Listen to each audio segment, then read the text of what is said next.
कर्जत उल्हास नदीमध्ये वाहून गेलेल्या तरुणाला वाचवण्यात खोपोली अपघातग्रस्तांच्या टीमला यश.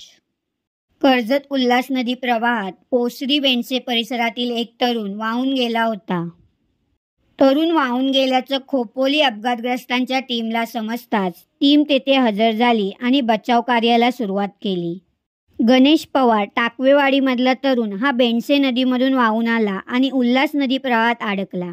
या तरुणाला वाचवण्यासाठी खोपोली अपघातग्रस्तांच्या टीमने अतोनात प्रयत्न केले आणि त्यांच्या प्रयत्नांना यश आले आहे. गणेश पवार याने वाचल्यानंतर खोपोली अपघातग्रस्तांच्या टीमचे आभार मानले आहेत.